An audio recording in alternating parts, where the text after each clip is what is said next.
Yo! Re-bienvenue à Creative Mood. J'aime ça dire ça. Cette semaine, je reçois Nicolas Ouellette. En plus d'être le fils de Denise et Jean-Claude, Nicolas Ouellette anime une émission qui s'appelle Jusqu'au bout du Québec, les vendredis à 21h sur Ici Première. En plus de ça, il y a une émission de radio sur Ici Musique à tous les jours. Disons qu'il en fait pas mal des affaires. Mais Nicolas, surtout, il n'était pas ici pour plugger ça. Il est ici pour parler de son émission qui va sortir en ligne le 17 mars, qui s'intitule « Tu viens d'où ?» Et c'est comme ça que moi et Nicolas, nos chemins se sont croisés. Par l'entremise de notre amie Aïcha, j'ai eu la chance, l'honneur et le privilège de participer d'une toute petite manière à cette émission-là. Et c'est pour ça que je voulais que Nicolas revienne aujourd'hui pour en parler. Je peux pas aller dans les gros détails dans l'intro de ce que c'est le concept de cette émission-là. But honestly, c'est super important. C'est une maudite belle conversation. Mise en contexte rapide, t'es pas blanc, t'es au Québec. Tu rencontres un nouveau monde. Yo, tu viens d'où?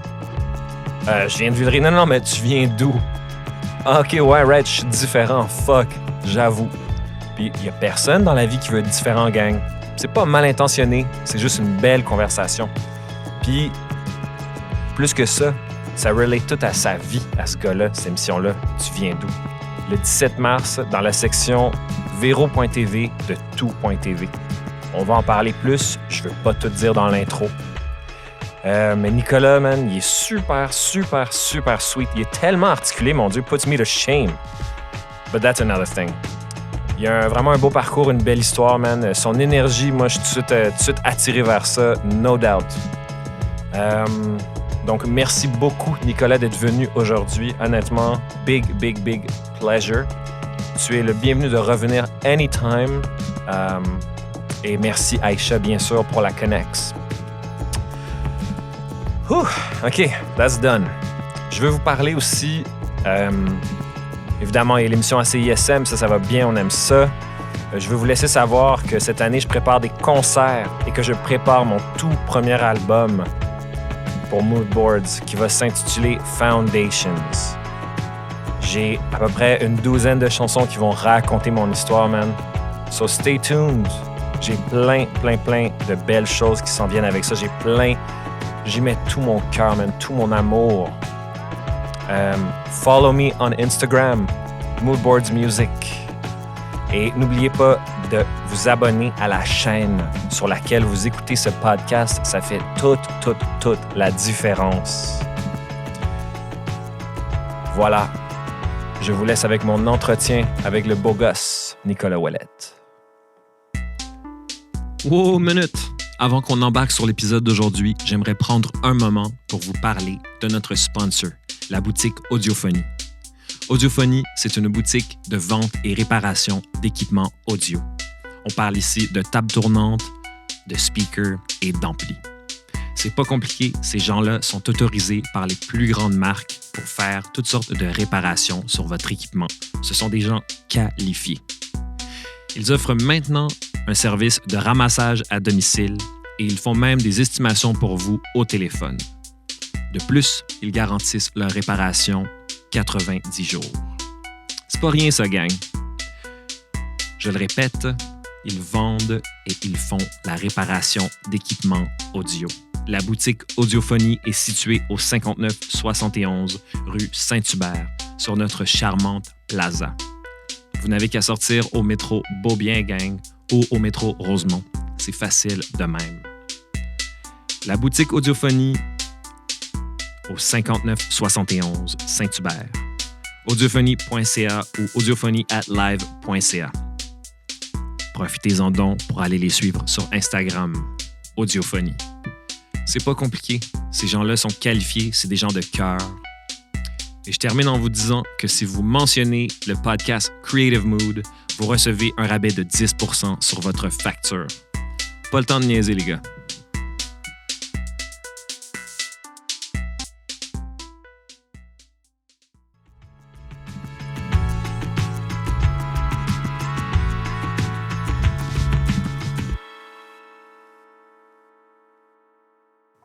And we're good. Yeah. Nicolas Ouellet. Salut. Man, je suis content de t'avoir ici. Moi aussi, je suis très content d'être ici. Ça fait, comme je disais, it's been a long time in the making pour moi. Ouais. Nicolas, j'aimerais ça qu'on recule quand même tranquillement pour te présenter un peu à tous ceux qui ne te connaissent pas. Parce que moi, je t'ai rencontré à travers Aïcha. Ouais. Mais je pourrais pas aussi bien décrire ce que tu fais en ce moment que toi, tu pourrais le faire, mettons. En ce moment même. En ce moment même, je fais plusieurs trucs. Allons-y. Ce qui prend le plus de temps dans ma vie, c'est de faire de la radio. C'est ce que je fais 5 jours semaine. Right? 4 soirs à Ici Musique, une quotidienne, Malade. où on joue juste de la nouvelle musique, des nouveaux artistes d'ici et d'ailleurs. Gros trip, Fait que là. ça, c'est le rêve que je caressais depuis longtemps puis qu'on est en train de vivre et de développer de plus en plus de semaine en semaine. Ensuite, il y a une émission que je fais à Ici Première, fait que dans le studio voisin d'où je fais l'émission Ici Musique pour Radio Cannes. Ça fait déjà 3 ans qu'on est là-dessus. Ça s'appelle Jusqu'au bout. Encore concentré autour des nouveaux artistes, mais aussi du contenu puis des conversations autour de la musique. Fait que c'est là où j'ai plus d'espace pour faire des entrevues avec des artistes, plus d'espace pour jouer de la nouvelle musique. Puis on essaie d'aller couvrir des sujets un peu plus vastes qui vont toujours nous ramener au son, disons-le comme ça. Je comprends. Puis, en parallèle de ça, on vient de finir vendredi passé le tournage de la série pour laquelle on s'est rencontrés. Yeah. Série qui s'appelle Tu viens d'où, qui techniquement va sortir le 17 mars. Série, donc, documentaire qui part de mon histoire personnelle, étant un jeune garçon qui a été adopté à 7 semaines à Québec, dans une famille blanche, avec un grand frère qui a aussi été adopté, mais lui d'Haïti. Puis ça part de cette histoire-là, puis on essaie de répondre à cette grande et vaste question. Est-ce que c'est important l'endroit d'où on vient, dans la façon dont on se raconte, puis dans la façon dont on est perçu par le monde? Mais tout ça, c'est vraiment beaucoup plus un documentaire ou une série personnelle sur comment moi je me suis forgé en tant que jeune enfant, qu'adolescent, que jeune homme et qu'homme noir. Puis on repart à travers tout ça, les influences, on fait des rencontres, tout ça. Puis voilà, on essaie de déterminer un peu ce que tout ça veut dire. Insane. Mais ouais, puis en parallèle, il y a un test d'ADN parce que moi, c'est ça, on m'a toujours dit que je venais du Sénégal, right. mais je l'ai jamais réellement su, en fait. Si c'est de là que je venais No réellement, shit. dans le sens où mes 2 parents biologiques étudiaient à l'Université Laval, à Québec. Ma mère est tombée enceinte. Mon père n'a jamais su qu'elle était enceinte. Là, je parle toujours de mes parents biologiques. Donc, elle a accouché. J'ai été tout de suite donné à une famille d'accueil, puis ensuite été adopté par mes parents. Puis l'histoire a toujours été, tes 2 parents sont sénégalais. Et c'est toujours quelque chose que j'ai accepté, quelque chose que j'ai revendiqué. Puis on dirait que ces dernières années, je me suis mis à me poser la question, hey, t'imagines si, au bout du compte, ils étaient, je sais pas, tu sais, nigérians. Wait a minute, mais là, attends, qu'est-ce que t'es en train de me dire, là? Mais je suis en train de te dire que je le sais pas, dans le fond. OK, on ne sait pas encore. Fait que c'est ça, j'attends le test d'ADN, puis là, ça va être révélé, en fait, Man, dans c'est la fou, série. ça. Ouais. What? Ouais. Attends, mais là, genre, I don't want to get too personal. Excuse-moi, Non, genre, non, tu peux aller- have you spoken with your parents ever? Mes parents biologiques? Ouais. Jamais. OK, so ce Jamais. que tu me dis là, c'est ce qu'on t'a dit. Oui, exact. Ça, c'est un related. Parce que moi, mes parents biologiques, comme je te dis, mon père biologique a jamais su que ma mère biologique est enceinte. Fait que déjà, de ce côté-là, il y a un contact, on va dire, impossible parce que lui ne sait pas. Puis moi, je suis pas particulièrement, encore à ce jour, à 34 ans, intéressé à rencontrer ces parents biologiques-là. Puis ma mère biologique a toujours eu l'opportunité de pouvoir entrer en contact avec moi. Ah, OK, c'est Mes ça. parents, quand ils m'ont adopté, ont laissé le dossier ouvert. Là, il y a toute une procédure qui permet aux parents biologiques de pouvoir entrer en contact avec leur enfant, même s'il a été adopté par une autre famille. I did not know that. Ouais, puis elle l'a jamais fait, en fait. Fait que moi, ça m'a comme un peu libéré parce que d'un côté, moi, j'ai jamais vraiment voulu ou eu cette impulsion-là de rencontrer ma mère biologique ou ma famille biologique. Puis je pense que la seule raison pour laquelle j'aurais fait ces démarches-là, c'eût été par culpabilité, en fait. Parce que je me serais dit peut-être qu'elle aimerait savoir que everything worked out well, tu comprends? Puis tout s'est bien passé. Puis finalement, sachant qu'elle pouvait revenir, je me dis, tu sais, elle était jeune, elle avait début vingtaine, 23 ans quand elle a accouché. Fait que les chances sont qu'elle est retournée au Sénégal, qu'elle a fondé une famille, une nouvelle vie. Puis que cet épisode-là de sa vie, c'est peut-être quelque chose qu'elle garde pour elle, personnel, secret. C'est drôle parce que maintenant que tu as 34 ans, moi j'ai 33, tu sais, now that we have that age, c'est là que tu fais comme, OK, ouais, 23, c'est jeune. C'est jeune en tabarouette. Oui, oui. Ah, puis moi, je me souviens, quand j'avais 23 ans, je finissais l'université à ce moment-là. Puis je me mettais beaucoup de pression à devenir un adulte, parce que je me disais, là, c'est la vraie vie, il faut que je sois un adulte. I've arrived. Non, mais tu comprends, Ouais, c'est 100%. exactement ça. Puis là, tu te dis, bon, sortir, il faut que je travaille fort, il faut que je sorte moins, il faut que je fasse moins la fête, faut que tu essaies de te ranger dans une vie qui correspond à ce qu'on t'a présenté comme étant une vie adulte. Absolument. Puis en rétrospective, quand je regarde comment j'étais puis comment je réfléchissais à 23 ans sur cette idée de devenir un adulte, je trouve ça complètement fou. J'étais encore jeune, j'aurais pu en profiter. En même temps, j'en ai profité en masse, mais je me dis que j'aurais pu me mettre moins de pression dans le fait de vouloir devenir un adulte. Ça, c'est la chose que j'entends tout le temps. Ouais. C'est genre, looking back, I wouldn't have been so hard on myself. Mm-hmm. Puis, sachant ça, même moi, j'essaye de le faire, puis c'est pas facile. Ouais. Mais je pense que, tu vois, hier, j'ai interviewé une artiste qui s'appelle Ariane Roy. Elle vient de sortir un album. Yes. Puis elle va avoir 25 ans dans un mois. Puis sur cet album-là, elle parle beaucoup de l'idée de la transition entre l'adolescence et l'âge adulte, puis des prises de conscience qu'on fait à ce moment-là. Puis en jasant avec elle, on en est venu à une conclusion qui est qu'au bout du compte, je pense que la chose qui nous rend la plus adulte, c'est d'accepter qu'on le sera vraiment jamais. Tu comprends ce que je veux dire? Parce que nous, on regarde, moi, je me souviens, je regardais mes parents, puis je me disais, mes parents, c'est des adultes, c'est ça, être un They adulte. got it figured out. Exact. Ouais.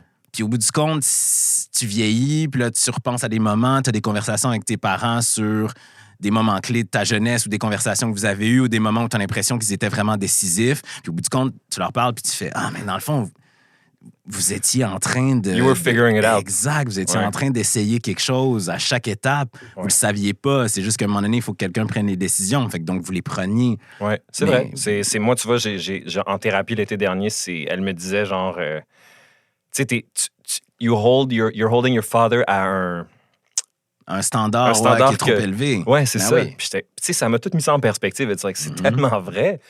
Puis c'est ça qui fait que des fois, on est fâché. Ben oui, bien sûr. Tu sais, mais c'est si simple à dire ce qu'on vient de se dire. Uh-huh. Et pourtant, c'est une si grande révélation. genre. Non, puis c'est ça qui nous permet aussi, je pense, de faire la paix avec certains moments qu'on a vécu enfant avec nos parents ou avec des adultes. Exact. Parce que souvent, on retient des frustrations parce qu'on a l'impression d'avoir été floué par des adultes qui auraient dû savoir. Ouais, je feel exactement ça. Ayant l'âge de ces personnes-là aujourd'hui, tu te dis, je suis encore plein de failles, plein de moments où je fais des erreurs, plein de moments où je suis incapable d'admettre mes erreurs, plein de moments où je suis incapable de me rendre compte que je suis en train de faire une erreur, puis plein de moments où ça a un impact sur les gens autour de moi. Ouais. You Tu know? viens de résumer ma vie en Non, ce mais tu moment-là. comprends, c'est exactement ça. Après ça, Absolument. quand Ouais. tu appliques cette réflexion-là à toi-même, que tu as pour toi-même, puis que tu l'appliques à quelqu'un d'autre, tu fais, ah ouais, voilà, je comprends L'empathie. pourquoi cette personne-là a Ouais. peut-être échoué à ce moment-là. Puis j'ai ressenti qu'elle m'a... Cette personne-là failed me. Yeah, ben ça, tu sais, I struggle with that, man. Il faut savoir pardonner. Of course, je suis là, man, je suis là. Pardonner ou comprendre. Je sais pas si, tu sais, des fois, le pardon, le dos large, là, mais Ouais, mais accepter. accepter. Ouais. Ultimement, genre, it is what it is. Exact. Puis, oh man, j'allais dire quelque chose là-dessus, j'ai oublié, mais ça me fait rire. Mais si on recule un peu, parce que je vais y aller dans l'ordre, tu dis que tu as toujours voulu un peu faire ce que tu fais en ce moment. Ouais. Puis c'est drôle parce que tu es un grand passionné, ça se voit, ça se sent, ça s'entend Ouais. quand je t'écoute.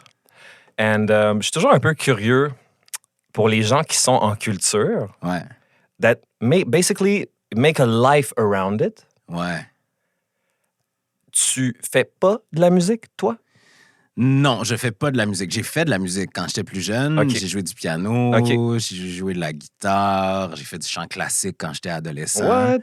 Ça a comme été une partie de ma jeunesse, comme ça que je me suis, je pense, développé. Parce que, en fait, si on veut vraiment remonter, il y a comme eu 2 phases à ma jeunesse. La première phase, c'est la phase très sportive. Mon frère est un joueur de soccer. OK. Mon frère a 50 plus que moi. OK. Fait que moi, quand j'avais, je pense, 3 ans, j'ai commencé à jouer au soccer. Fait que OK. je suis devenu rapidement assez agile dans ce sport-là.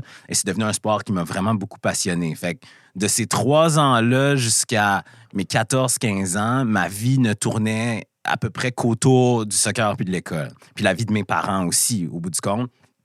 Excuse-moi. Parce que ayant 2 enfants qui jouent au soccer de façon intensive, c'était toutes les fins de semaine des matchs, des Eux tournois. autres étaient là. Puis ils Ouais. étaient partout. Mais encore une fois, tu vois, quand on regarde la vie des adultes, tu prends ça pour acquis. Moi, je regardais mes parents, j'étais comme c'est acquis que mes parents, 4 fois par semaine, ils vont soit être un match de mon frère ou soit un des miens, puis que la fin de semaine, ils vont le vendredi soir finir leur journée de travail, pacter nos affaires, puis partir en tournoi 2 jours, puis le lundi retourner au travail. Tu That's a me suis? lot. That's a lot. Puis là, tu me dis, est-ce que toi, tu ferais ça pour tes enfants? Peut-être que je vais le faire parce que j'ai eu cet exemple-là. Est-ce que je trouve que c'est complètement insane puis exigeant? Absolument. Ouais. Fait que bref, cette parenthèse-là est enfermée. Il y a eu cette phase-là, donc soccer pendant un long moment. Puis vers... j'ai joué un peu, je jouais du piano, c'est ça. J'ai commencé à jouer du piano à 9 ans, mais c'est quelque chose que je faisais par obligation. Je pense que j'étais relativement agile aussi au piano, mais c'était pas quelque chose qui me passionnait. Là. C'était très Tedious. théorique. Ouais. C'était très... Puis, tu sais, je jouais du classique. Là. C'était vraiment des affaires super techniques. Fait que c'était Comment pas donner le goût à un enfant? Exact. Puis Ouais, moi, je ça m'a comprends. fait complètement décrocher. Puis c'était aussi l'idée de la discipline que ça me demandait, puis qui m'enlevait des heures précieuses pour moi, soit de divertissement, soit de sport. Tu On n'a comprends? tellement pas ce hindsight-là quand on est jeune. Non. Après ça, aujourd'hui, je suis très heureux d'être capable de lire un piano, tu vois, de lire la musique, puis de comprendre, quand j'écoute de la musique, ce qui se passe. You Ça can read music? Oui, je peux lire la musique. Ouais. Ben écoute, si tu veux, il y a un spot qui se libère dans mon band. Ouais, mais je pense pas que je suis assez performant pour faire ça, parce que j'en joue plus beaucoup là, de Je musique comprends. aujourd'hui. Je comprends. Fait qu'il y a eu ça. Après ça, vers 14-15 ans, c'est là que je me suis mis à la guitare. C'est tellement cliché, mais c'est vraiment avoir 14 ans, avoir envie de faire quelque chose pour soi. Sure. Tu me suis? Moi, mon frère aussi jouait de la guitare, fait que je le voyais jouer, fait que je me suis mis à aller sur Internet, puis tu sais comment ça se fait, Yep. tu apprends les accords, tu commences par Yo. des power chords, puis après ça, tu t'améliores. Puis de là, moi, j'avais toujours aimé chanter. Je l'avais jamais vraiment assumé, entre autres parce que j'ai mué très tard dans ma vie. Fait que quand je chantais, mettons, j'ai mué, j'avais 15 ans, je pense. J'avais une voix qu'on considérait de fille, parce qu'on parlait de façon genrée à cette époque-là. Yes. Puis ça me gênait. Je comprends.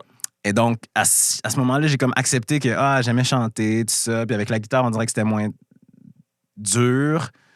J'ai commencé à muer, puis il s'est mis à avoir de la comédie musicale à mon école secondaire. Fait que je suis embarqué là-dedans.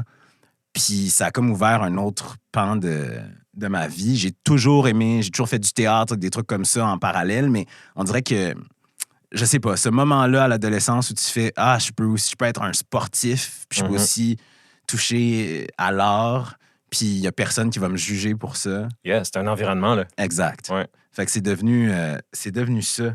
Fait que je sais pas, je me souviens même plus pourquoi je te racontais ça. Ben, dans le fond, je te demandais juste, c'est ton cheminement, puis dans le fond, là, t'es rendu à quel âge quand t'es rendu à faire du théâtre? Ouais, c'est ça. Donc, 14-15 ans, 15 ans, je pense. La première comédie musicale, c'était Grease. Yes. J'avais joué Danny Zuko. T'imagines le petit gars, il faudrait que je te montre une photo. Là. J'étais encore tout petit, tout chétif. J'avais des broches.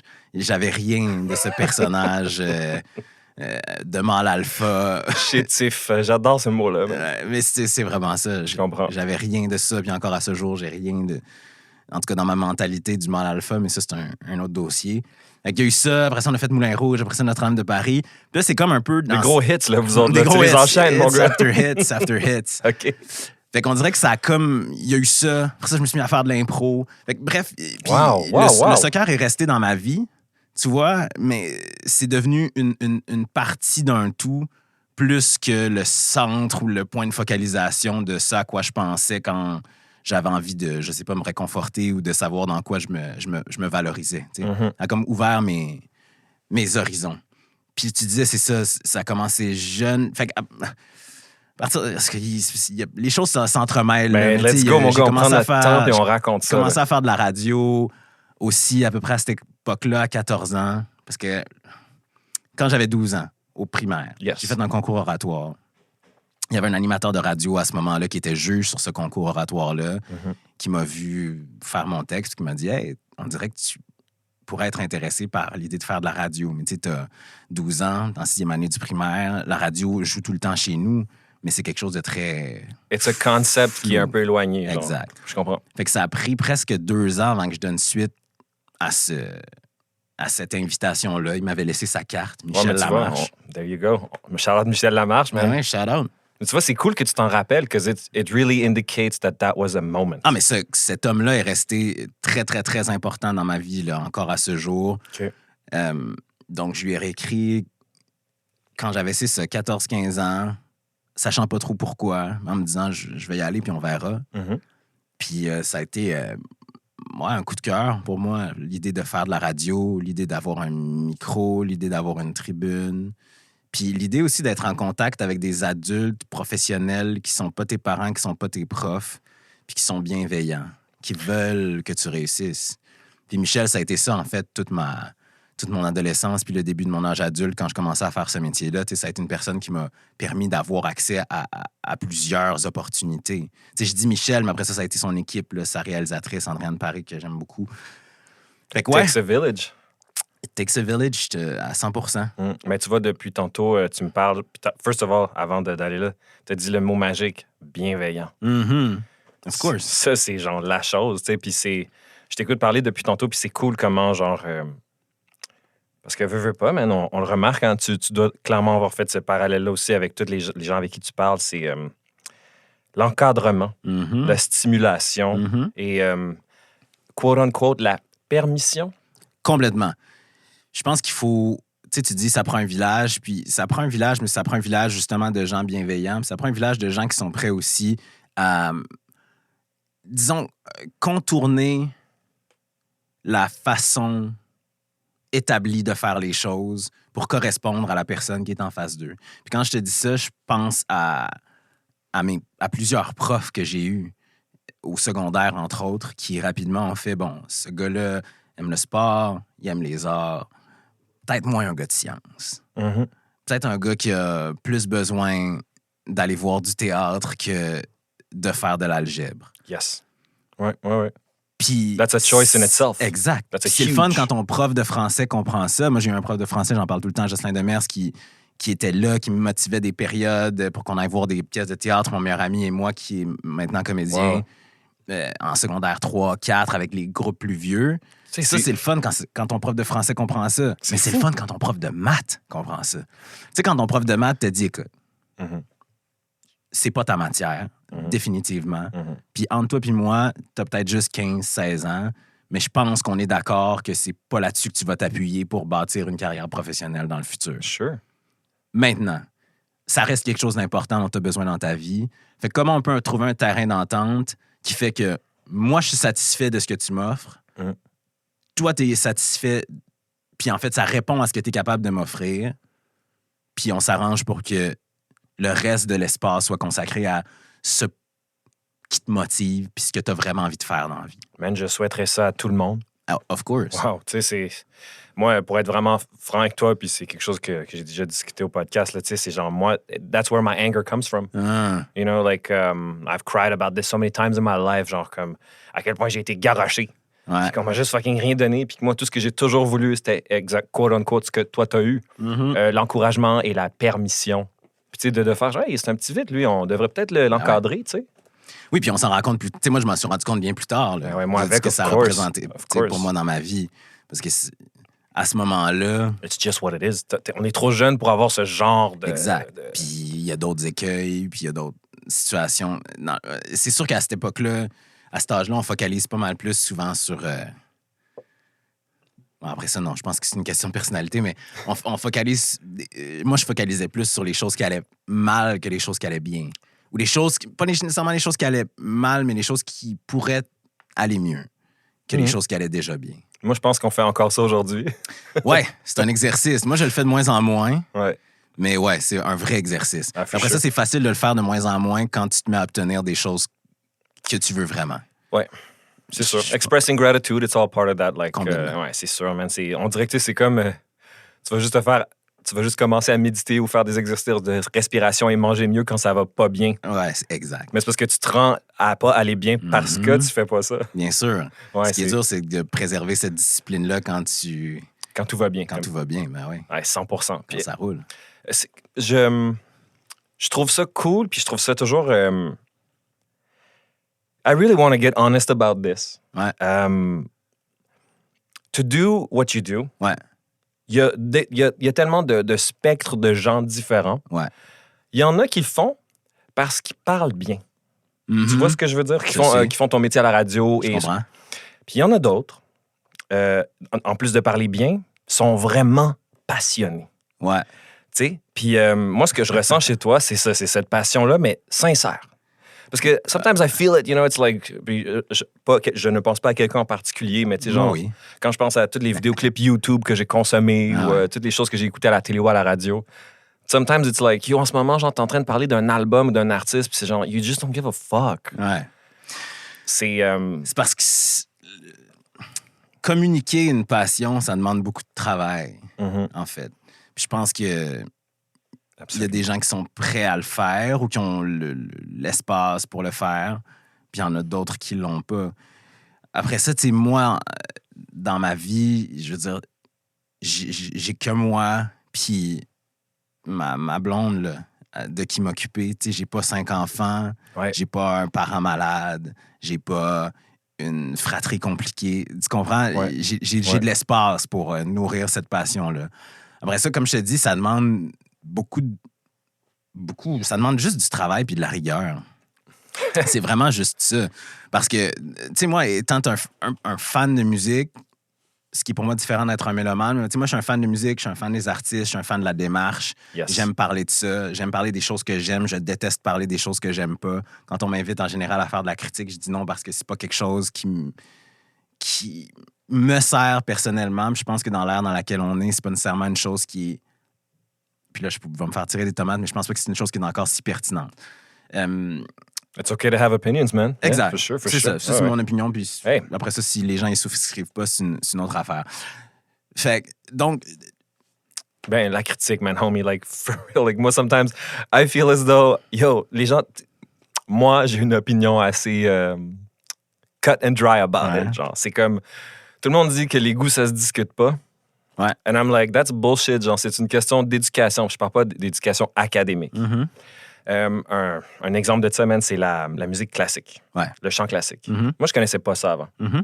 J'ai sorti avec une chanteuse classique pendant 7 ans. Mm.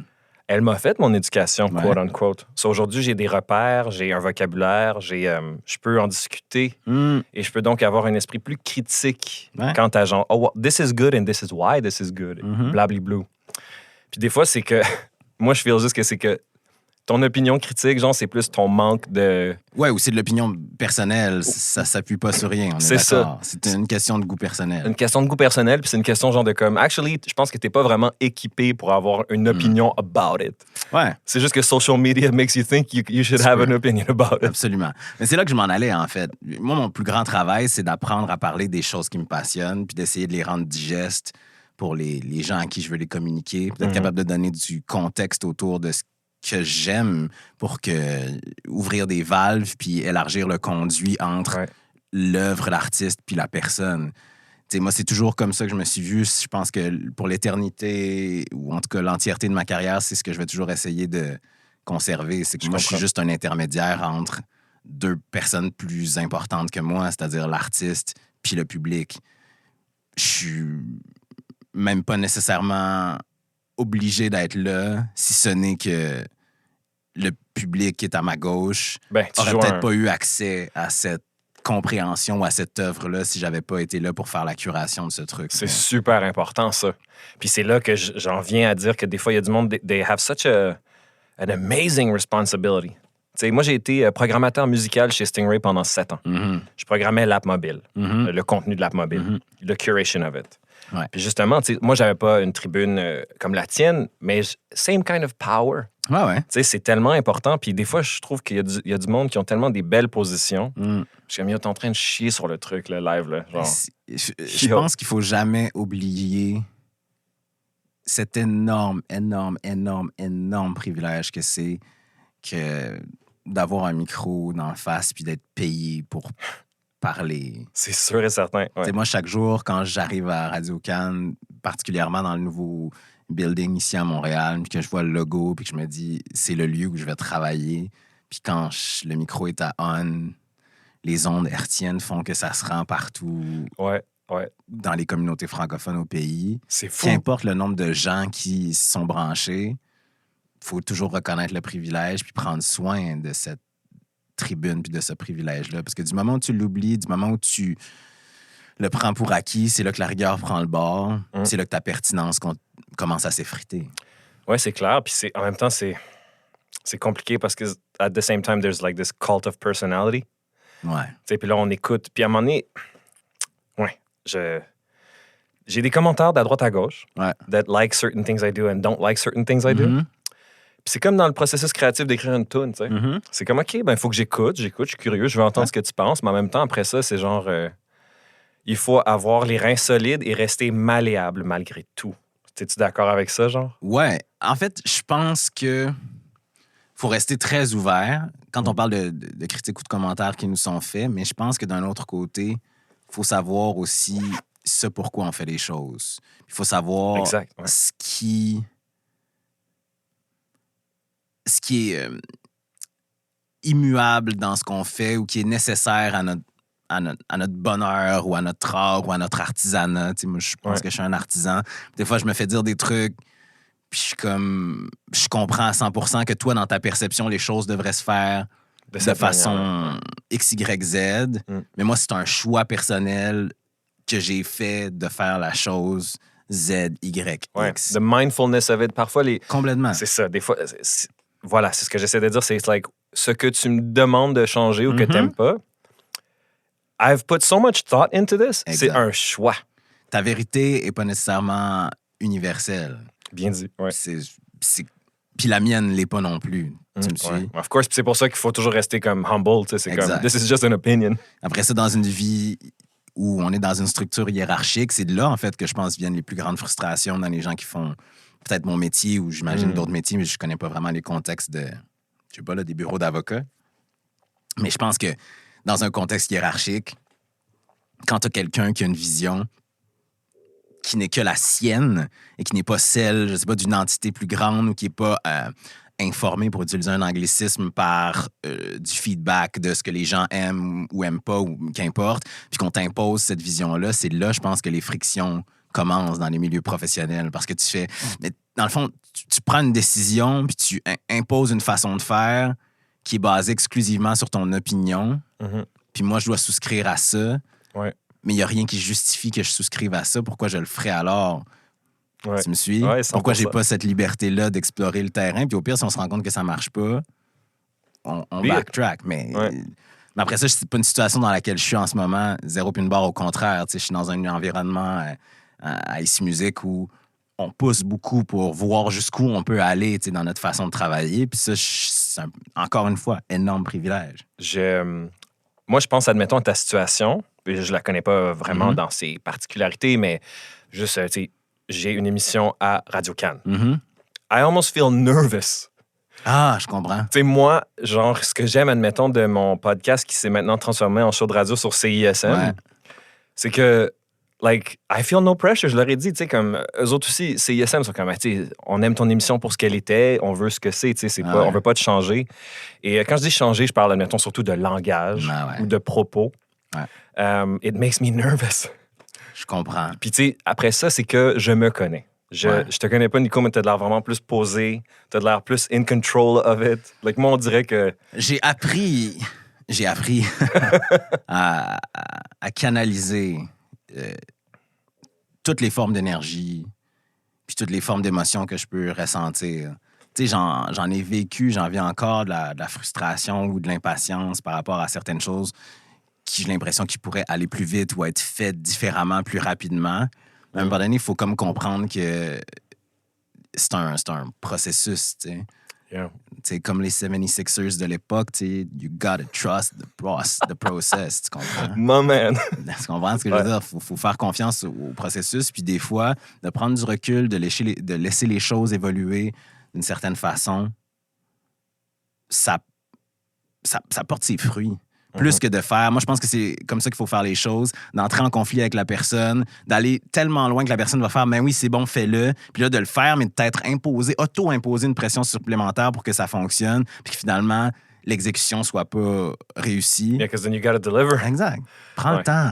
Ouais. Sois patient. Après ça, avec la notion de nervosité, moi, il y a toujours chaque fois que j'ouvre le micro, il y a toujours un track, tu sais. Ouais. Il y a toujours un... Ouais, parlons-en de ça, because I'm always nervous. Mais c'est beau. Ouais, c'est ça. Là, j'ai l'apprivoise. Là, je suis bien avec ça. Ma nervosité s'est transformée en excitation. Ben ouais, c'est ça. Genre, t'es full disclosure, genre une heure avant que t'arrives, j'étais super chill. Ouais, Puis là, genre 20 minutes avant que t'arrives, j'étais comme, oh shit. ça se passe. Ouais, c'est Mais ça. c'est normal. Moi, Est-ce je me que toi, sens t'as encore ça? complètement. OK. À 100%. Bon, N'importe quand. Même encore à ce jour, chaque fois. Hier, je parlais de l'entrevue que j'ai faite avec Ariane, mais Ouais. chaque fois que j'interviewe un artiste, peu importe sa réputation, son envergure, il y a cette nervosité. Parce que pour moi, il y a beaucoup une grosse notion de respect qui vient dans le fait de faire mon métier. Absolument, je t'entends. T'sais, préparer une entrevue, penser aux questions, aller chercher le plus possible sur l'artiste, essayer d'établir des zones dans lesquelles on va aller dans une conversation que cette personne-là n'aurait peut-être pas ailleurs. Pour moi, c'est pas d'abord et avant tout l'idée de me sentir bon ou de faire un bon show. D'abord et avant tout, pour moi, l'idée, c'est de démontrer du respect et de la considération à la personne qui est en face de moi ou en tout cas de la personne avec qui j'interagis. Which is the only real thing à ce moment-là. Absolument. Because whatever's in the air is... Parce que on peut, rendu à un certain point, tu sais, moi, ça fait 10 ans officiellement que je fais ce métier-là de façon professionnelle, tu sais, depuis que j'ai 23 ans, mais après ça, la radio a commencé bien avant ça. Et maintenant, après 10 ans, je sais que je pourrais aller faire le show que je fais en ce moment, je sais pas, à première, arriver avec zéro préparation, puis sortir une heure de show qui serait pas catastrophique, puis qui me ferait pas que mes boss m'appelleraient pour faire qu'est-ce qui s'est passé, mon Dieu, c'était donc bien mauvais ce soir. OK. Tu comprends ce que je veux dire? Ouais, je sais que je suis rendu à un point où j'ai une capacité à m'en sortir parce que tu développes des trucs. Sure, j'en doute même pas, man. Of course, après autant de temps. Puis il y a des gens qui s'appuient là-dessus. Ça revient un peu à ce qu'on disait tantôt, tu sais. Et à un moment donné, quand tu prends la chose pour acquise, tu finis par t'appuyer sur ce que tu as déjà Ouais, c'est vrai. fondé comme Faut base. vouloir pousser plus loin aussi. C'est ça que c'est difficile. Puis après ça, je pense aussi qu'il y a corrige-moi si je me trompe, man, tu sais, you have to be so comfortable socially puis verbally. Ben non. Tu penses pas? Zéro, parce que moi... non. Non. OK. Absolument pas, en fait. OK. Mais c'est intéressant que tu dises ça et que tu penses ça parce qu'il y a plein de gens qui pensent que pour faire ce métier-là, il faut être extraverti, sociable. Tu sais, moi, je suis quand même l'antithèse de ça. Tu sais, je suis une personne qui est très anxieuse socialement. Je suis une personne qui a pas la conversation de base facile, tu sais, la fameuse fonction fatigue, là, tu sais, l'idée de parler de la pluie, du beau temps, des petites choses de tous les jours, j'ai beaucoup de difficultés avec ça. Moi, mon métier me sert et m'a servi à trouver un sens à l'idée d'avoir une conversation puis à donner un purpose ou un contexte, en fait, un cadre pour avoir des conversations avec des gens avec qui j'ai envie de parler, mais que je ne saurais pas comment aborder si ce n'était le contexte qu'on a. Ça, par contre, je te feel à 100%. Ça, c'est la base de pourquoi j'ai fait Creative Mood. Genre, parce que, parenthèse, là, genre, à un moment donné, j'ai croisé Emily Haynes. Ouais. Puis là, mon ex était comme, yo, va y parler. I was like, you're out of your mind. Jamais je vais aller aborder cette personne-là. Jamais. Et surtout que, tu sais, j'imagine... Tu m'apparais comme ayant été ou étant encore un indie kid. 100%. Puis, tu sais, Metric puis Broken Social Scene pour les gens de notre génération, c'est comme... Yo, moi, genre, ces albums solo m'ont juste fendu. C'est ça. OK? Ouais. C'est genre my Bible, it's like my everyday thing. Mais pour renchérir sur ton point, tu sais, c'était que it was like, OK, like, I do want to meet those people. Mais tu veux pas juste dire, hey, salut, j'aime ta musique. Yo, yark. Puis, tu sais, don't get me wrong, genre, moi, je sais que je serais full content, mais moi, je suis pas ces personnes-là, tu sais. Ah ouais, je te suis. They must get it too much. Puis là, j'étais comme, yo, je vais créer un contexte, mais par contre, OK, maybe like the extroverted thing, I get it, but I will say, je t'ai rencontré la première fois et je t'ai revu tantôt. Ouais. Same thing, man. T'as genre une présence, and I don't know what that is. I don't know. Moi non plus. On sait pas comment on explique les choses. Tu sais, we are who we are. Je comprends ça, mais genre... I guess maybe that's what I'm talking about. So there has to be some type of presence to be able to... Parce que veux pas, t'as quelqu'un devant toi. Ouais. Si t'es quelqu'un d'effacé, timide, discret, it's like, puis en plus de ça, genre, t'es tellement éloquent, tu sais, Ouais. c'est facile, mettons. Puis tu sais, admettons, je pense même expérience à part. Ouais. You have to have something. Don't you think? Il faudrait que tu demandes à des gens qui m'ont connu avant. Moi, j'ai l'impression que les choses ont changé, mais des fois, c'est plus un ressenti qu'un réel changement externe. Mm-hmm. Tu sais, moi, je me souviens d'états dans lesquels je pouvais être au début où j'avais l'impression de perpétuellement être en survie. Je me suis d'être capable juste de m'en sortir. Puis je pense pas que ça paraissait quand j'étais en train d'interviewer quelqu'un ou de faire quoi que ce soit, mais moi, je le savais que je sortais de là drainé parce que j'avais tout donné pour essayer de pas me planter. En ce moment, peut-être que ce qui existe plus puis qui vient avec l'expérience, c'est qu'il y a une certaine confiance en mes capacités Mm-hmm.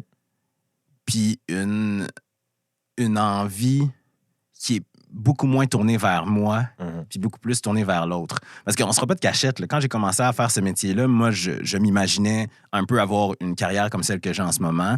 Mais quand tu as 23 ans puis que tu as l'air de ce dont j'ai l'air, parce que, tu sais, j'ai 34 ans. Toi aussi, en fait, tu as l'air jeune, mais, tu sais, moi, ça a pris du temps avant que les gens fassent « Ah oui, OK, tu sais, t'as l'air d'un gars qui a la face pour faire quelque chose qui va avoir du sens. Mm-hmm. Tu me suis? Fait que moi, ça m'a demandé beaucoup de prouver ma pertinence. Mm-hmm. Puis ça a été mon gros combat, mais ça, c'est un combat qui est mené pour toi, puis pas nécessairement tourné vers l'autre. Ouais. Fait qu'on dirait qu'avoir passé cette phase-là, là, il y a un moment donné où tu fais « Bon, je pense que j'ai établi quelque chose, du moins pour moi. Mm-hmm. Je sais pas pour les autres. Mm-hmm. Moi, je sens plus que j'ai ce besoin-là de me prouver quoi que ce soit.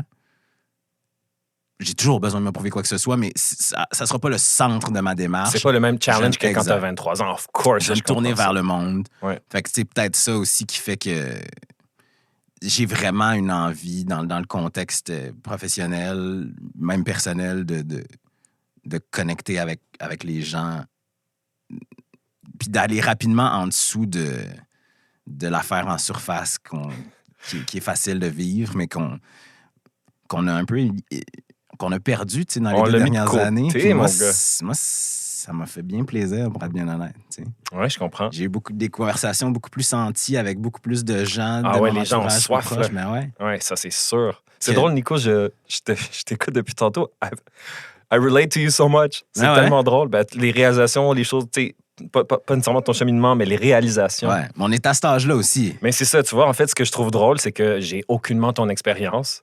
Mais what's really cool, c'est que, tu sais, comme mi-trentaine, c'est le fun. Ben oui. T'es comme, tu sais, j'en pense à Sacha qui a 23, genre, comme tu disais, tu sais, it's like, man, genre, j'ai peut-être pas cette expérience-là, mais je suis pas mal plus posé. Ouais, puis quand t'as 23, il y a tout le FOMO aussi qui est énorme. Mm-hmm. Moi, je me souviens, 23 ans, tu sais, moi, je voulais travailler, comme je te dis, je voulais faire ma place, je voulais prouver ma pertinence. Puis d'un autre côté, t'as tout le monde qui est 23 ans, tu sais, qui sort, qui a du fun. Living their best life. Absolument. Ouais. Puis moi, ça me vidait. Parce que j'étais comme... tu faisais les deux. Ouais, je faisais les deux où je devais sacrifier... Tu sais, s'il y avait quelque chose que je sacrifiais, c'était le fun.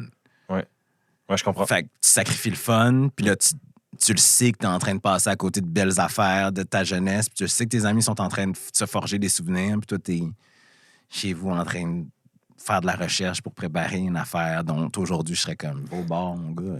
Mais tout ça contribue à bâtir. Je veux savoir parce que les gens qui viennent ici, everybody's a go-getter dans un sens. Là, genre, c'est tous des gens qui sont motivés, organisés. Genre, do you also identify with that? Puis, tu sais, oui. Motivé, organisé. Je suis organisé. But you know what? I mean, si tu recules tu sais, comme, pull back une seconde, genre, you are doing things. Tu sais, genre, 100%. You are accomplishing things, you are setting goals, you are getting them.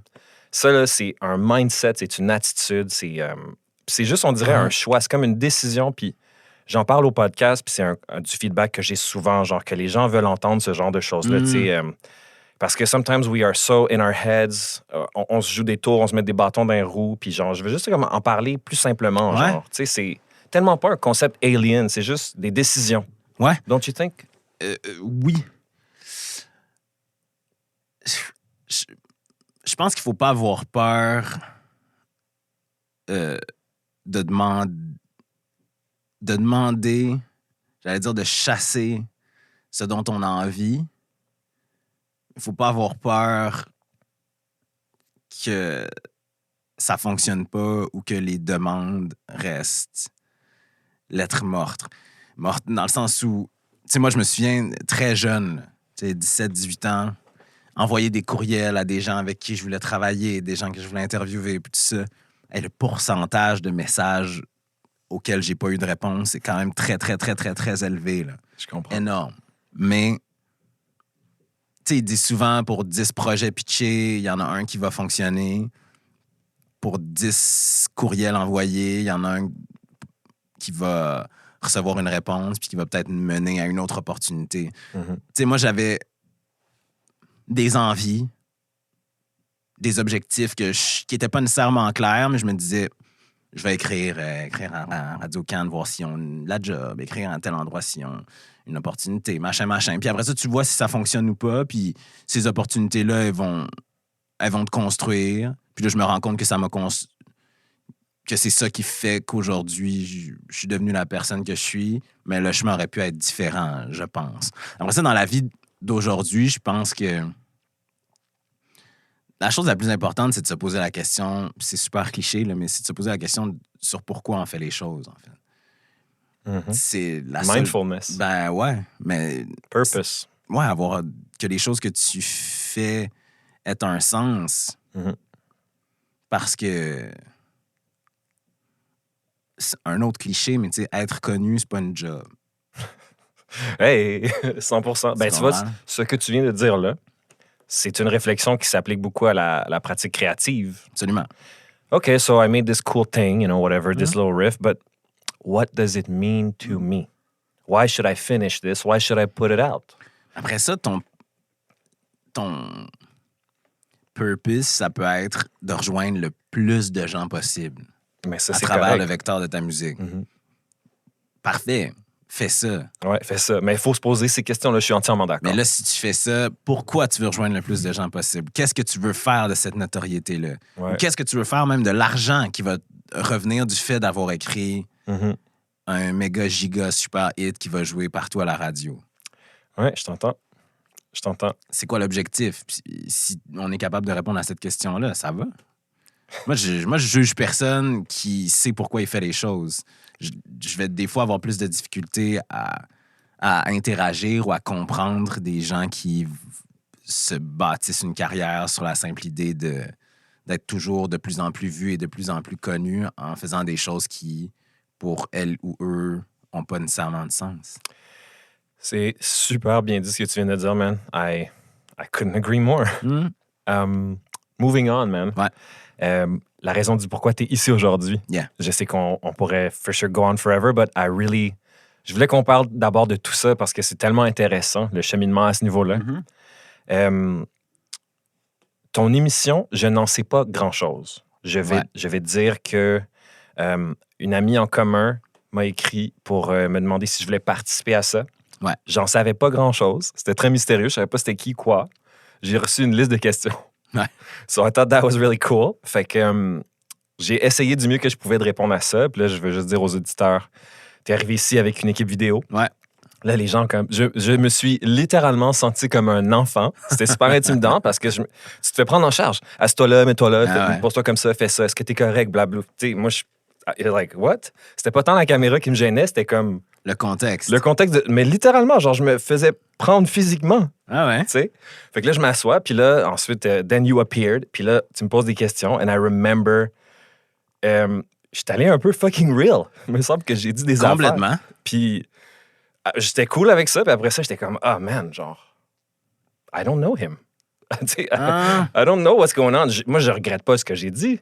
But I was like, OK, advienne que pourra, mais j'ai vraiment connecté avec toi à ce moment-là parce que j'ai trouvé ça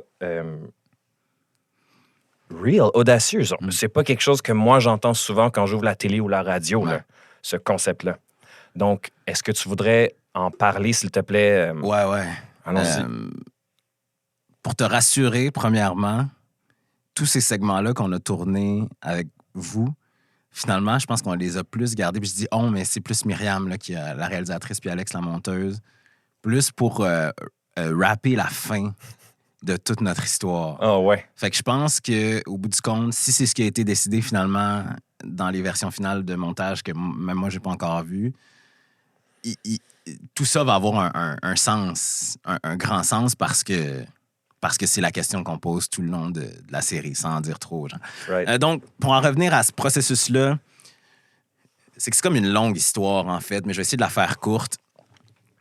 En janvier 2021, il y a une situation qui se passe, qui est une boîte de prod, qui est KOTV, qui me dit on pourrait faire un brainstorm juste pour voir si on n'aurait pas un projet à faire. Finalement, je me rends compte que le gars qui est producteur au développement là, c'est un gars que je connais très bien, qui a fait de l'impro avec ma blonde, super gentil, qui s'appelle Olivier Godet-Savard. Fait qu'on brainstorm un peu sur n'importe quoi, là, n'importe quelle idée de projet de télé. Puis on finit notre première conversation. Puis comme j'avais ce sentiment de proximité avec lui que tu n'as pas nécessairement quand tu es dans une relation professionnelle avec des gens que tu rencontres pour la première fois pour un brainstorm Certainement. sur n'importe quoi, j'ai dit, tu sais, c'est étrange parce que là, mettons-nous dans le contexte qu'on est un peu plus de 6 mois après tout ce qui s'est passé avec George Floyd puis le grand éveil Black Lives Matter qu'on a particulièrement eu ici au Québec. That's right. Puis la prise de parole qu'on nous a demandé aussi à nous en tant que personnes afrodescendantes présente dans les médias. J'ai dit à Alice, c'est tellement bizarre ce que je vais te dire, mais il y a une question que je me pose depuis vraiment longtemps, mais qui là s'est amplifiée dans les derniers mois, c'est comment être noir. Parce qu'en fait, mon Instagram est plein de gens qui ont des opinions, des gens de toutes origines, plein de gens aussi issus de la diversité, afrodescendants, qui ont des opinions sur la façon dont on devrait ou pas prendre parole, la façon dont on devrait ou pas s'engager. Puis moi, je suis un petit gars de Québec qui est né à Québec, qui a grandi avec des parents blancs, un frère haïtien dont les amis sont majoritairement blancs, qui a une blonde qui est québécoise, mais qui se lève tous les jours en sachant qui est une personne noire, puis qui a vécu des expériences liées à ça, de ma jeunesse jusqu'à aujourd'hui. Fait que, j'ai-tu le droit de parler ou j'ai pas le droit de parler, puis dans quelle mesure j'ai le droit de parler, puis qu'est-ce que j'ai le droit de dire, puis comment j'ai le droit de le dire. Fait que ça a comme parti de là. On a fini la conversation, puis lui il a comme mis une espèce d'onglet là-dessus en faisant « Je pense que ça, il y a peut-être quelque chose à explorer là-dedans. » Ça en est resté là. On a eu plusieurs versions du projet. Puis finalement, puis ça, je vais toujours le donner à notre diffuseur qui est tout.tv. Quand on a pitché l'idée du projet là, qu'on avait développé un peu plus rendu à ce moment-là, la chose qu'ils nous ont dite, c'est le plus important, c'est la vérité de cette histoire-là. OK. De pas trop penser à faire de la télé. Pas trop penser, parce qu'au début, il y avait comme des segments, des affaires plus ludiques. Puis lui, eux autres, ils étaient comme, mais peut-être que l'histoire, c'est juste une affaire vraie, tu sais. Fait qu'on est parti là-dessus. That's a really good comment, actually. Complètement. Mais tu vois, ça, c'est ce que ça indique, de ma part du moins, c'est la peur du jugement ou de l'affront. C'est-à-dire que tu veux être sûr que les gens qui prennent les décisions soient pas inconfortables par rapport à ce que tu veux raconter. C'est deep, ça. Puis t'as des gens qui, de l'autre côté, font « Non, mais on en est à un point où si c'est inconfortable, il faut qu'on vive avec. » Right, of course, yeah. Je pense que elles, parce que ce sont des femmes, savaient que ce serait pas... Ben, en tout cas, ce serait pas inconfortable. En tout cas, que ce serait... It wouldn't be inappropriate. Exact. Ce serait pas inapproprié. Exactement. Ça peut être inconfortable, mais ça sera pas inapproprié. C'est exactement le terme que je cherchais. Ouais. Fait que donc, de toute façon, j'avais dit que je faisais une version brève de l'histoire, puis c'est pas une version brève. Fait que je suis déjà dedans. Moi, j'aime ça. Let's go. Non, 100%. On est là. Fait que donc, on parle là-dessus. Après ça, l'idée, c'est, bon, avec qui on bâtit cette série-là. C'est là que notre amie commune, Aïcha, entre en ligne de compte. une autre recherchiste qui s'appelle Marie-Ange, Dan qui a réalisé une partie de la série. Puis là, on fait un meeting après qu'on se soit fait dire, oui, on est intéressé à cette série-là. On fait un brainstorm en se disant, bon, comment on structure vraiment la série? Tu sais, c'est quoi cette série-là, vraiment?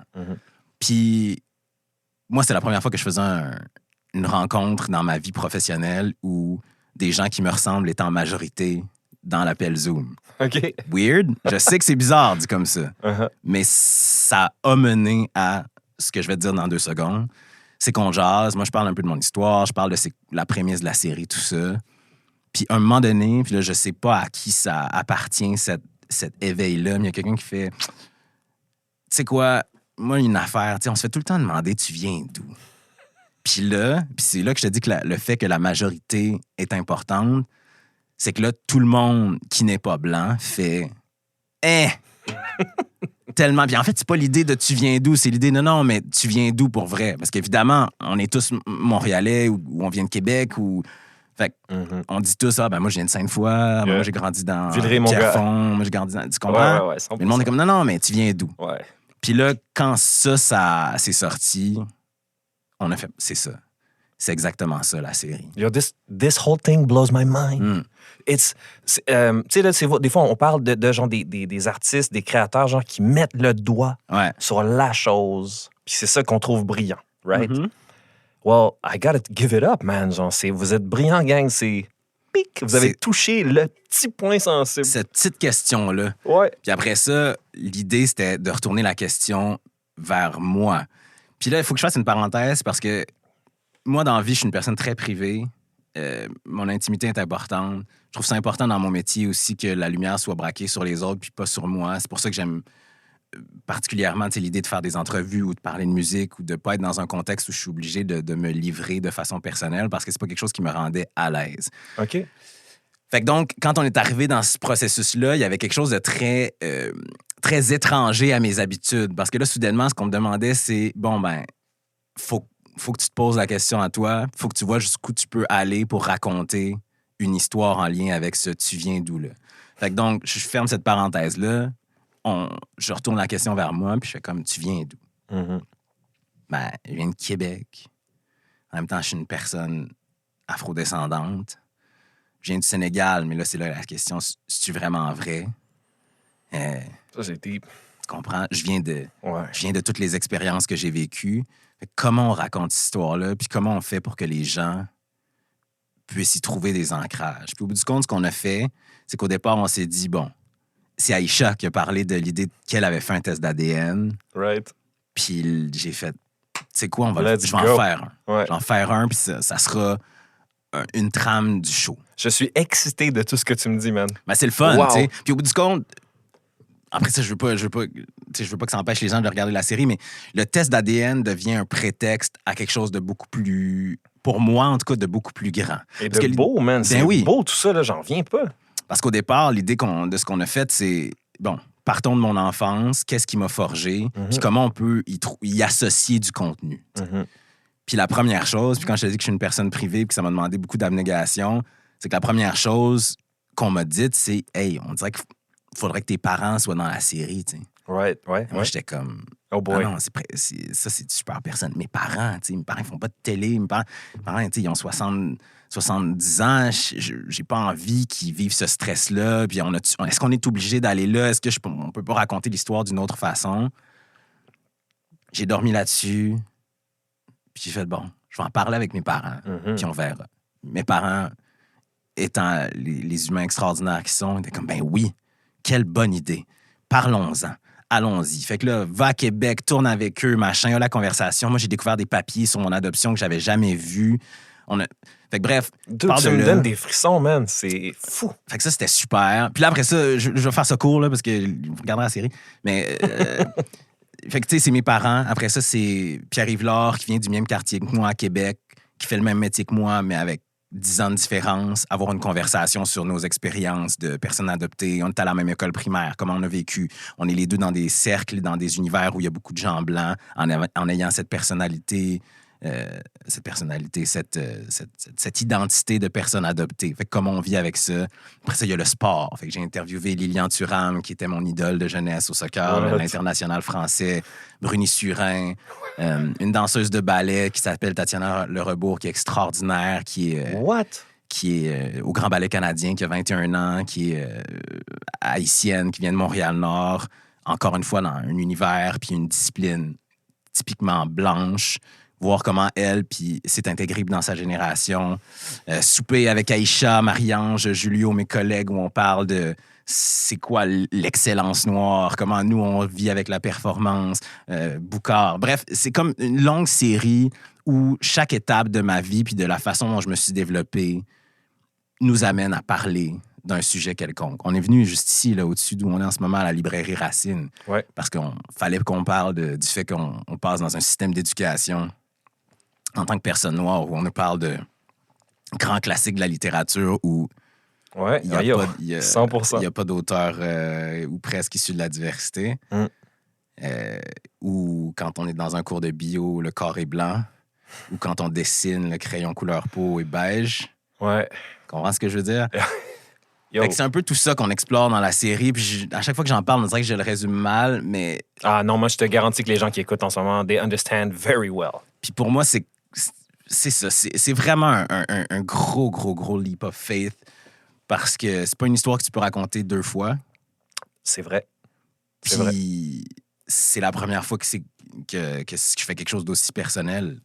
Puis j'espère juste vraiment profondément que que les gens vont le recevoir avec l'ouverture puis justement la bienveillance que ça demande. T'sais. Je te garantis que oui, man. Mais on le sait pas. Moi, je le sais, man. I'm predicting the future right now, man. Je te le dis, c'est fait. C'est un sujet trop beau. C'est la vérité, man. It's just the truth. It's not difficult. It's not asking you to change your belief. Non. It's simply saying, écoutez-moi une seconde.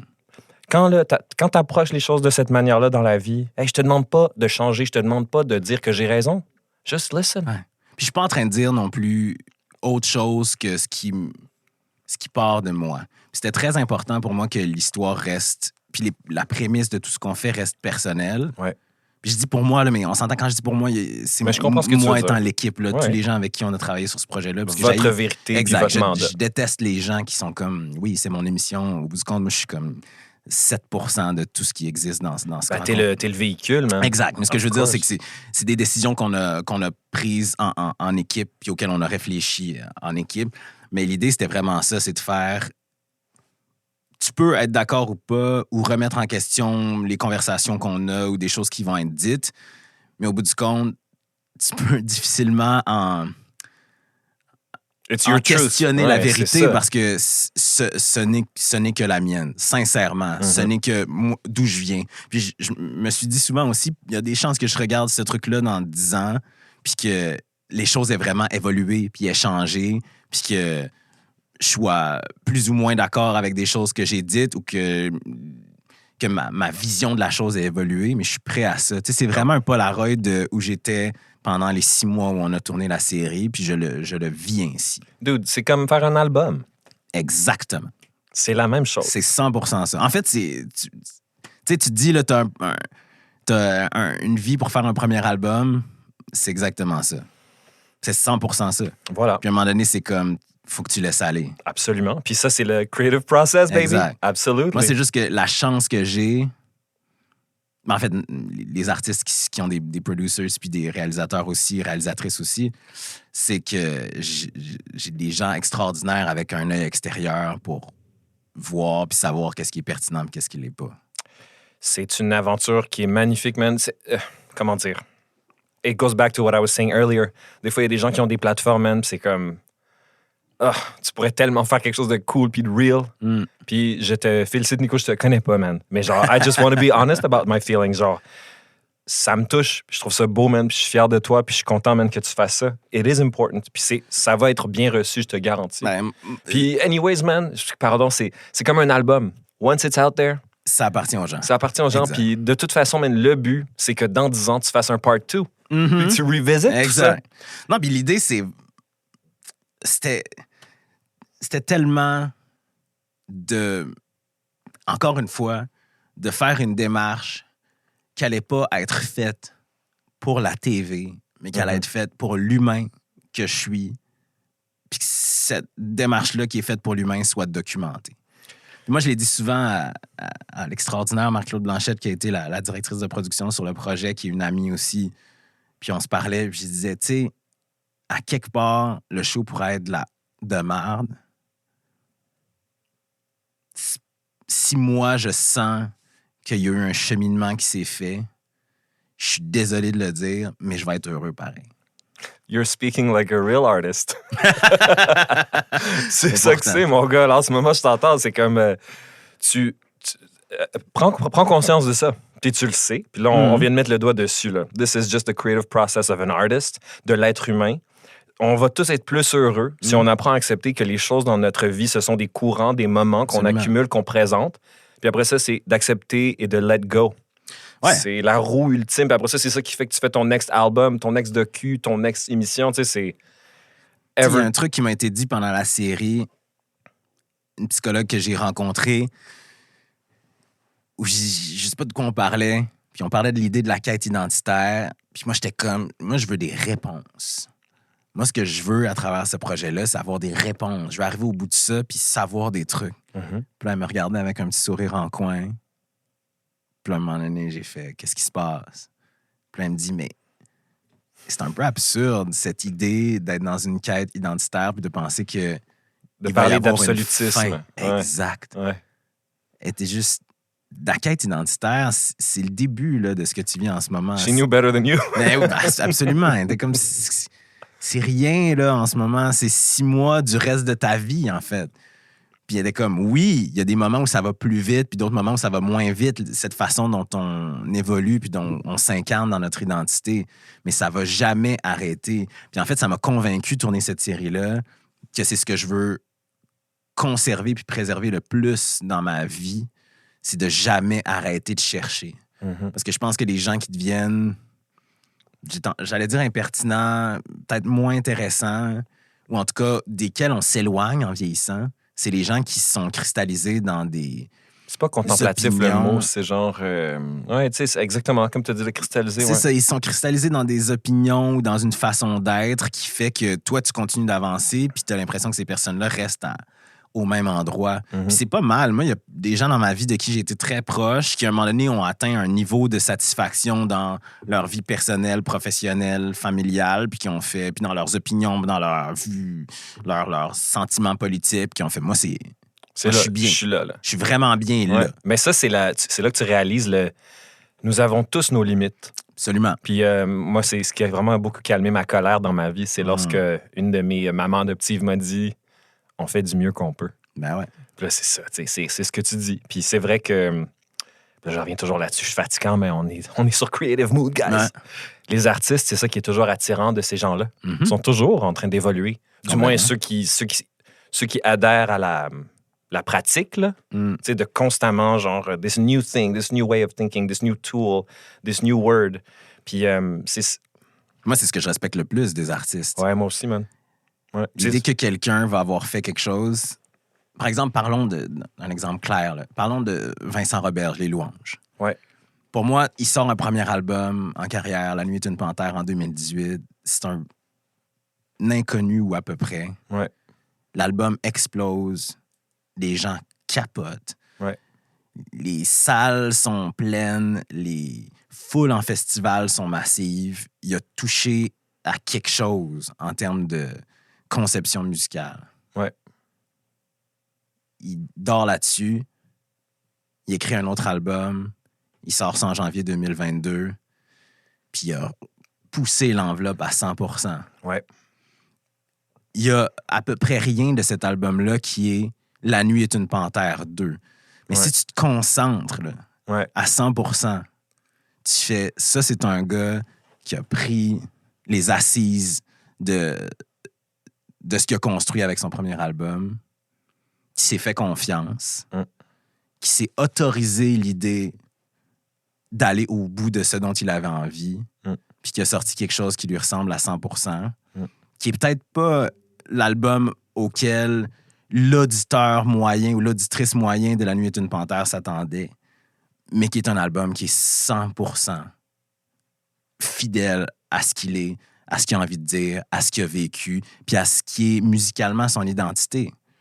Puis moi, c'est la chose que je respecte le plus. Parce qu'au bout du compte, il aurait vraiment pu partir de la même structure de la nuit que ce qu'il y avait sur La Nuit est une panthère, écrire un album avec des propos différents, mais qui, mettons, structurellement, ou en tout cas, du point de vue de la production puis de la réalisation, aurait été sensiblement la même. Which would have been fine. Yeah, for sure. Ça aurait été parfait. Ben ouais, il aurait allongé son catalogue, il aurait diversifié les possibilités de son setlist en show, puis les gens auraient trippé. Mais lui, il a décidé de take the high road. Il l'a fait pour lui. Ouais, c'est ça. De se challenger constamment, man. Ça, là, c'est quelque chose que je trouve difficile dans le discours populaire, là. Mettons, genre... you know, we tend to look down on, like, creative people, artists, and it's like, yo, man, genre, minute. Mais ici particulièrement, ouais. I guess so. Tu sais, c'est comme... je rencontre peu de gens dans ma vie, là, qui se challenge autant, maudit. Niaise-moi, là. Genre, peux-tu, comme, parler avec un peu plus de respect? Oh, fais juste de la musique. Des fois, il y a des artistes qui viennent ici and they talk small. Ouais. C'est là, je suis comme, yo, on n'est pas... Cette émission-là, c'est pas ça, genre. C'est genre, on va avoir un espace... On est deux artistes, là. Ouais. On peut en parler. No false modesty. No... Tu sais, c'est juste la vérité. Puis, mon Dieu, que j'aimerais ça... Puis c'est ce que je dis à beaucoup de gens qui écoutent le show, quand je parle de choses comme t'es pas obligé d'être un artiste pour écouter le show parce que tu pourrais appliquer ces concepts-là, ces idées-là à ta vie, à toi. C'est la nature humaine. Ouais. Tu sais, t'es quote-unquote, t'es pas un artiste, Nico, mais non. You just went through a big creative process. Ouais. T'sais? En fait, c'est parce que c'est la notion de quête, en fait. C'est ça, exact. C'est ce que vivent les artistes, c'est ce que vit l'être humain en général. Puis après ça, moi, c'est ce que je trouve intéressant dans les conversations que j'écoute avec des artistes ou les conversations que j'ai avec des artistes. Tu sais, oui, souvent, je vais vouloir parler de la musique, mais parler de... Je pense que c'est un cliché, mais en tout cas, parler de l'humain ou de l'humanité derrière la musique, ou des grands concepts qui sont contenus dans l'œuvre qui nous est offerte. Ouais. Moi, je pense que c'est ça qui est le plus intéressant. Puis je pense que c'est ça qui fait que n'importe qui peut, mélomane ou pas, n'importe qui peut se sentir lié à un artiste ou à une œuvre. 100%. J'ai interviewé Elliot Maginot. Ouais. Puis à un moment donné, genre, ça qu'il m'a dit l'aventure humaine. And ever since then, à chaque show, c'est ça que c'est ça. J'aurais dû appeler mon show L'aventure humaine. Ouais, je suis pas sûr que tu aurais eu le même impact en termes de branding. Whatever.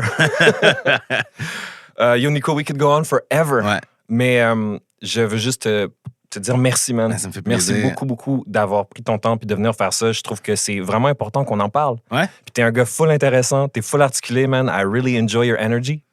Puis tu as l'occasion, man, de revenir ici quand tu veux plugger anything. Ça me fait plaisir. N'importe quand, tu me réécris. On est à un message Instagram de faire un épisode partie 2. Love it. Alors, c'est ça, man. Bonne fin de journée, guys. Merci. Fuck.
all written in the sky.